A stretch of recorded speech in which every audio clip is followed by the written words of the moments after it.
Well, hello, Internet people. It's Lloyd from Historic Outdoors, and today I only worked 9 hours, so I'm going for a walk in the woods. It's not the real woods, but what looks like the woods around here anyway. So yeah, going for a little walk, and we'll see what we can see. So, this here's a red elberberry bush. Flowers come out in late May, June, and they got red berries on them. You can make stuff out of them. Zambucus canadiensis or something like that.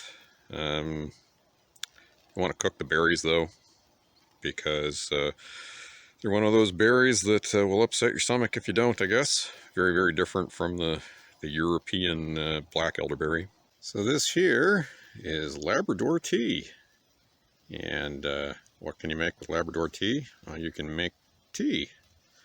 And they did so, and they still continue to do so. It's got a look-alike, but you can always tell the Labrador tea because it's kind of white and fuzzy underneath, and the look-alike isn't fuzzy underneath at all.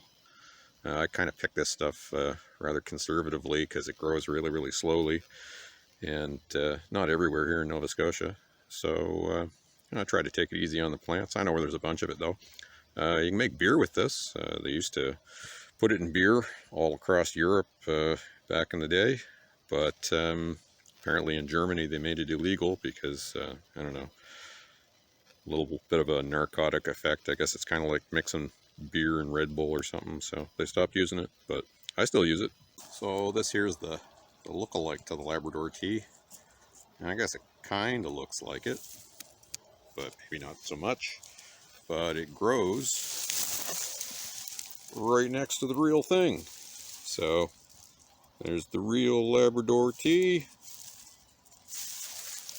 and there's the fake one. So yeah, it's good to know what it looks like. That way you can tell the difference. So this is a really good close-up of that plant that is lying about being Labrador tea.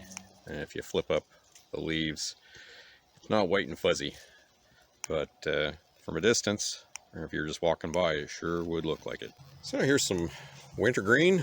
It's got berries which you can eat.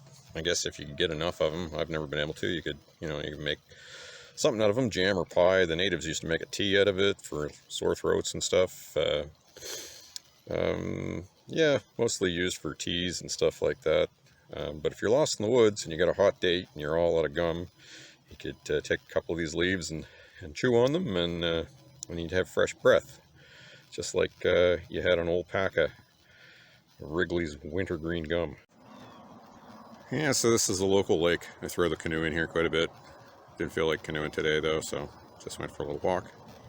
And yeah, looks like a lake. So down by the water's edge now, we found some bog myrtle. This stuff was used for many, many hundreds of years, especially in the Middle Ages, for flavoring beer. It was one of the key ingredients in what they called groot, with which you made groot beer before they discovered hops. And you can put it in soups and stews and stuff, but I wouldn't eat too much of it if you're pregnant, because it will induce a miscarriage. It's one of the favorite foods of beaver too, so that's why it grows here at the water's edge, and well, that's why they like it. I like it for making beer. Yeah, so there's some wild rose hips. There's not too much left on this one. Looks like the animals have been to it, but yeah, you can make stuff out of these. It's got a lot of vitamin C in them, they say. I don't know. But yeah, you can make rose hip jam and stuff. I don't know. I guess you just cook them and add sugar and pectin and stuff. I don't know. Just one of the things out here in the woods. So there's all kinds of stuff that I'm walking past here. Some of it's not that interesting. And some of it I don't want to show because like mushrooms and stuff, they get a lot of lookalikes and they're poisonous, and I don't know that much about them, and they're not really that good for survival anyway. I guess you can eat them. I guess you can eat the poison ones too, but it may have consequences. But yeah, when you're walking through the woods, you're basically walking through a grocery store and a pharmacy and hardware store all rolled into one. If you've got the knowledge, and as I like to say, knowledge weighs nothing. If you were to come out here, even with a fair amount of knowledge, if you didn't have a team of 5 or 6 people with you, you'd go hungry pretty quick. And of course, you'd have to hunt, and you'd definitely lose weight, even if you're good at it.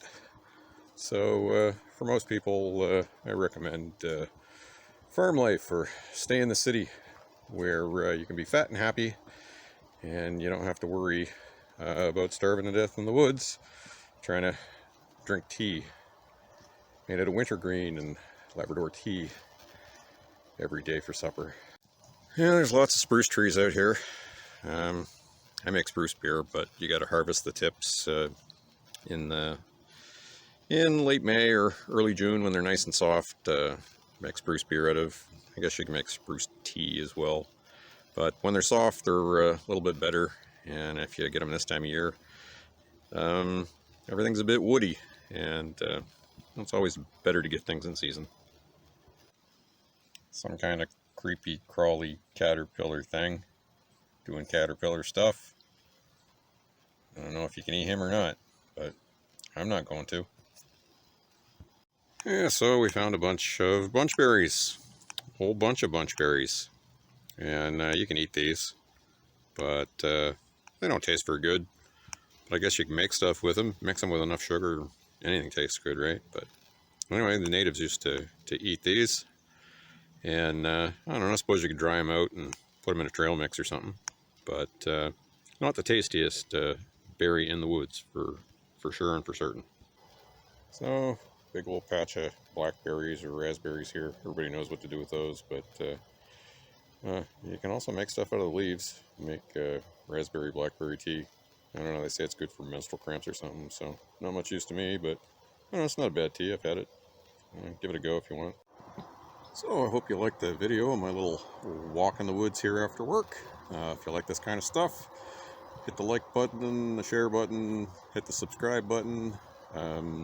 Comment down below. I'm a small channel. I can always get back to people when they comment.